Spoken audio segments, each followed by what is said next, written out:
Surgimento da Terra. Qual a origem do planeta? O surgimento da Terra e a origem dos seres vivos é um tema intrigante que atravessa gerações humanas.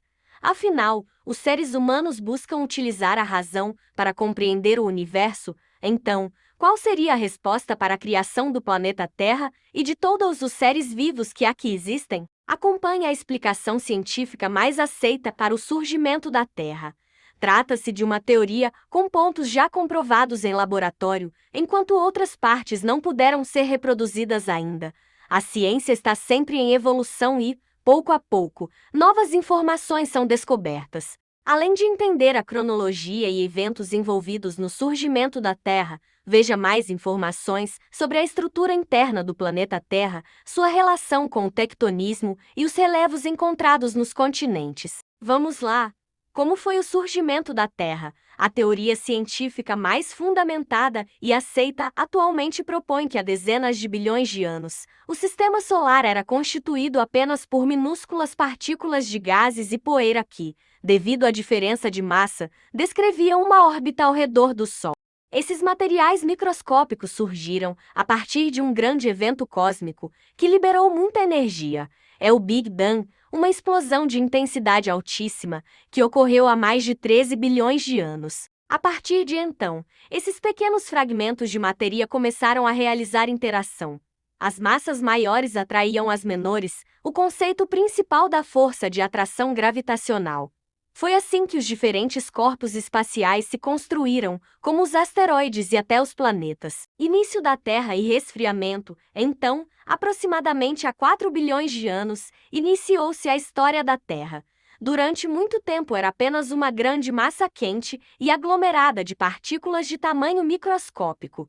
Mas, pouco a pouco, a quantidade de energia térmica armazenada diminuía na Terra porque o sistema solar em si é um ambiente gelado. O resfriamento do planeta Terra, desde seu surgimento, foi responsável pelo endurecimento de uma parte desses materiais, que começou da porção mais superficial da esfera. Esse é o ponto de partida para a constituição da crosta terrestre, uma camada de rocha fina que recobria o planeta primordial. Pouco a pouco, os átomos que estavam dispersos por essa estrutura primitiva foram reorganizados devido às alterações de temperatura e pressão. Acredita-se que foi dessa maneira que nasceram as primeiras moléculas de água, em forma de vapor, precipitações e vida. Diante disso, o ciclo de evaporação e precipitação-chuva começou desde esses tempos mais remotos. Pouco a pouco a água se derramava sobre o planeta Terra primitivo e aglomerados do líquido começaram a nascer. Era o início dos oceanos, que ainda não eram profundos. Esses corpos de água foram essenciais para o surgimento da vida propriamente dita, porque foi neste ambiente que se formaram os primeiros seres vivos.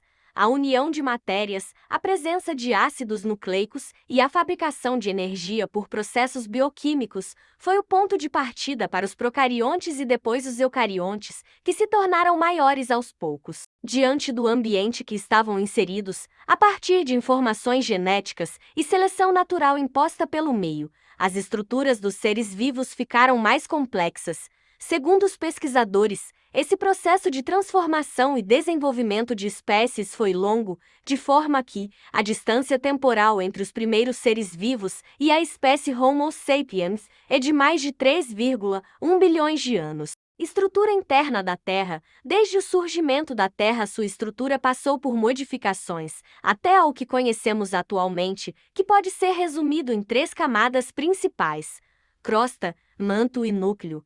Cada um deles pode, ainda, ser subdividido em outras partes, que são alvo de estudos de especialistas em todo o mundo. A camada mais superficial é a crosta terrestre, local onde a vida se desenvolve. É aqui que estão as montanhas, planaltos, planícies, encostas, chapadas e quaisquer outros relevos.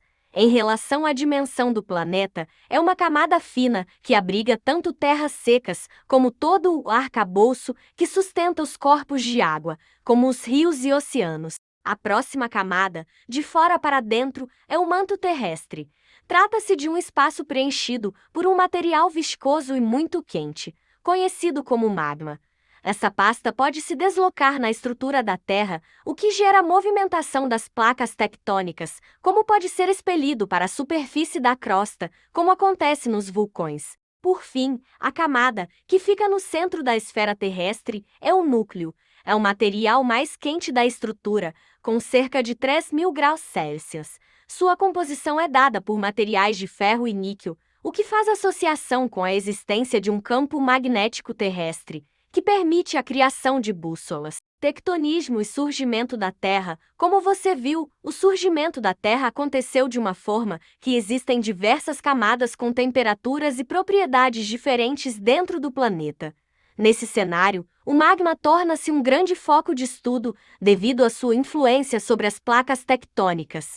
Essas placas são grandes rochas que sustentam os oceanos e continentes em todo o globo terrestre, ficam apoiadas sobre o magma e podem ser deslocadas a partir dos movimentos magmáticos. A forma como o material viscoso se movimenta permite que as placas se afastem ou se encontrem. Esse é o ponto de partida para os terremotos que, atualmente, causam danos extensivos em várias localidades. Por outro lado, esses movimentos tectônicos também foram importantes para a constituição do relevo terrestre.